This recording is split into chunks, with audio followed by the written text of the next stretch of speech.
Welcome to JustFeg Network TV, a place where you can get the latest information on things happening around the world.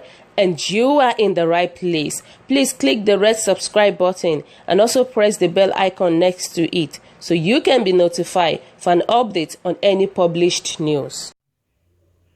In the face of terror, kidnapping and subjugation, the only language spoken by journalists and politicians in the South has remained disappointingly treacherous. Relentless wave of antagonism is being orchestrated against their own people to the proud satisfaction of the Fulani Caliphate. This seemingly my-fault class of individuals down the southern part of Nigeria may, of course, out of their own thinking, not have committed the worst of crimes known in human history. How much of these inflicted pains and deaths would be considered quite enough on the people's really before the activation of collective coordinated states of a revolution? Evil has today been predominantly treasured as a pattern of life, and virtually everybody seems to be maintaining defending silence on the bizarre atrocities. The Fulanis remain openly and proudly armed by the Nigerian government via the treasurer's security agencies.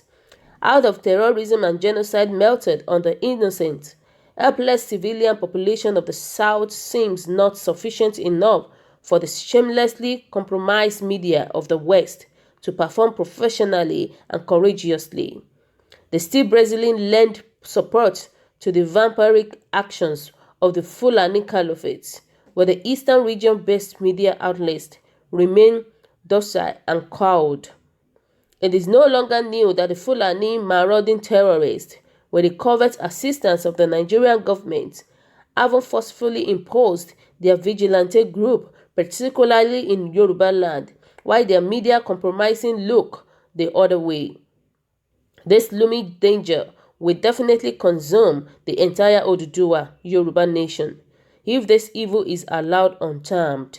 The indigenous community within Biafra land, on the other hand, must, in the light of the foregoing, strongly invoke the law of self-defense to not only preserve their ancestral heritage, but to also comprehensively defend Biafran. Muhammadu Buhari has always not hidden his disdain for Christians of the South and his ethnic hatred against the Biafran people. His sole aim has remained the total Islamization of the country, which has caused and yet causing unprecedented hardship and deaths. This evil policy, unfortunately, has received widespread defense and approved by other 99% of even the persecuted Christians. What an irony. There is absolutely no way one can eat his or her cake and still have it. At the altar of prejudice and the quest of justice, liberty, and humanitarian laws are dead. We cannot keep looking the other way and be pretending to be alive at the crossroad of death. We cannot be at the mercy of bloodletting of our indigenous citizens by the marauding Fulani herdsmen terrorists.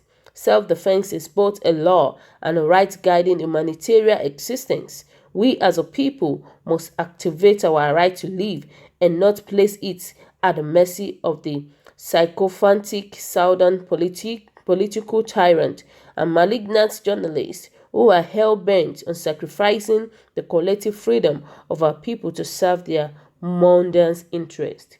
Thanks for creating the time to listen to this news. Kindly drop your comments below. Click on the subscription button as well as the bell icon to get more updates on any published news. Bye.